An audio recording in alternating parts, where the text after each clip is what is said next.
मित्रों, current affair, national international खबर आप लोगों के लिए जो मैं डिस्कस करता हूं। चलिए स्टार्ट करते हैं आज का। बैंक ऑफ बड़ौदा द्वारा अपनी लोन प्रक्रिया को पूर्ण डिजिटल बनाया जाएगा। बैंक ऑफ बड़ौदा द्वारा इस डिजिटीकरण में होम, कृषि, सूक्ष्म, लघु और मध्यम उद्यम, पर्सनल और ऑटो लोन शामिल हैं। नए लोन का सत्यापन और मंजूरी डिजिटल प्लेटफॉर्म के द्वारा ही किया जाएगा। ये बैंक ऑफ बड़ौदा द्वारा किया जाएगा। नेक्स्ट है, फेसबुक ने स्वीडन की मैपिन कंपनी का अधिग्रहण कर लिया है। मैपलरी भीड़ वाली तस्वीरों को इकट्ठा करती है, स्मार्टफोन और अन्य प्रकार के कैमरों से चित्रों का योगदान करती है। यह तब एक वास्तविक समय 3D मानचित्र के लिए कंप्यूटर विजन तकनीक का उपयोग करता है। फेसबुक ने स्वीडन की मैपिन कंपनी, आप याद रखिएगा।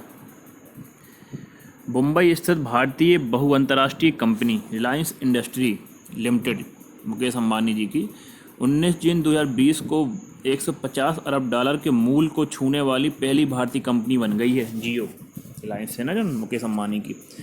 रिलायंस यह उपलब्धि हासिल करने वाली पहली भारतीय कंपनी बन गई है। कंपनी मार्च 2021 के अपने लक्ष्य से आगे शुद्ध ऋण मुक्त हो गई है। इस घोषणा के बाद रिलायंस के शेयर में काफ़ी तेज़ी देखी गई है।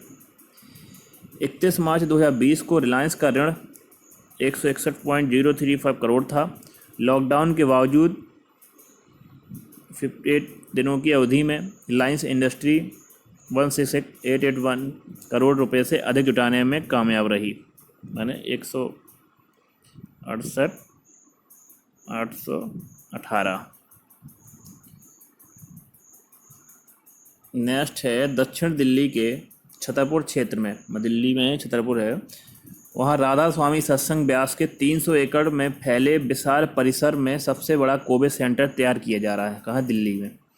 परिसर के अंदर 12,50,000 वर्ग फुट में फैला एक शेड है, जिसमें कोरोना संक्रमण के लिए 10,000 बेड लगाए जा रहे हैं। मरीजों के देखभाल की यहाँ 400 डॉक्टर और 800 नर्स मौजूद होंगी। इस परिसर में लगाए जाने वाले बेड बायोडिग्रेडेबल होंगे। इन्हें सैनिटाइज करने की आवश्यकता नहीं है। इनकी लागत भी कम है। कहाँ? दिल्ली में ये सुविधा दी जाएगी। उत्तर प्रदेश में सहारनपुर में शिवालिक के जंगलों में 50 लाख साल पुराने स्ट्रोडोगॉन प्रजाति के हाथी के जीवाश्म मिले हैं। कहाँ पर? उत्तर प्रदेश के सहारनपुर में। यह प्राचीन हाथियों की प्रजाति थी जिसे स्ट्रोडोगॉन कहा जाता है। इसका एक दांत 12 से 18 फीट का होता था।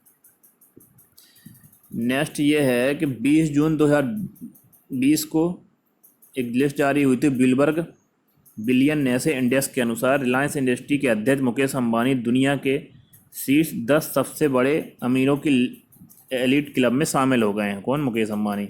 उन्हें नवीनतम अपडेट दुनिया के 9वें सबसे अमीर व्यक्तित्व के रूप में स्थान दिया गया है। अंबानी की कुल संपत्ति 20 जून तक $6.5 मिलियन हो गई थी, जिससे वह शीर्ष 10 सबसे अमीर व्यक्तियों की सूची में शामिल होने वाले एकमात्र एशियाई टाइकून बन गए हैं। मुकेश अंबानी 160 मिलियन की कुल संपत्ति के साथ अमेजन के CEO जेफ बेजोस अभी दुनिया में सबसे धनी व्यक्ति हैं। उसके बाद बिल गेट्स, उसके बाद मार्क जुकरबर्ग हैं। नेक्स्ट है कि ऑस्ट्रेलिया में सबसे बड़ा साइबर हमला हुआ है। साइबर हैकर गैंग ने सरकार के हर स्तर पर हमला किया है। जरूरी सेवा प्रदाताओं और व्यापार पर भी हमला किया गया। कहाँ? ऑस्ट्रेलिया में। नेक्स्ट ये है कि ब्रिट्स एथलीट ने 22 जून को घोषणा की है कि लॉरेंट बोक्यूलेट को वैश्विक विकास ग्लोबल डेवलपमेंट प्रमुख के तौर पर नियुक्त किया गया है। लॉरेंट बोक्यूलेट ने अपना पूरा कैरियर एथलेटिक्स में विविध प्रकार की भूमिकाओं में और हाल ही में यूरोपीय एथलेटिक्स चैंपियनशिप पेरिस 2020 के CEO के तौर पर भी बिताया। किसने? लॉरेंट बोक्यूलेट ने। नेक्स्ट है, हिमाचल प्रदेश सरकार ने समाज के कमज़ोर वर्ग हैं जो उनके सशक्तिकरण और कल्याण को सुनिश्चित करने के लिए चालू वित्त वर्ष के लिए अनुसूचित जाति उपयोजना के तहत 1990 करोड़ रुपए आवंटित किया। किसने? हिमाचल सरकार ने। जयराम ठाकुर मुख्यमंत्री हैं। नेक्स्ट है कि इजराइल में 17 मई को एक MCQ है, उसका आंसर बताना है। इजराइल के प्रधानमंत्री थे बेंजामिन नेतन्याहू के नेतृत्व में नई सरकार ने शपथ ली है। तो बेंजामिन नेतन्याहू किस पार्टी के नेता हैं, ये बताना है। तो ये है अपने लिक्विड पार्टी के। ए ऑप्शन सही है। नेक्स्ट है कि ध्रुव NAVIC के लिए भारतीय रिसीवर चिप GPS उपग्रहों किसके द्वारा बनाई गई है। ये IIT बॉम्बे के द्वारा बनाई गई है।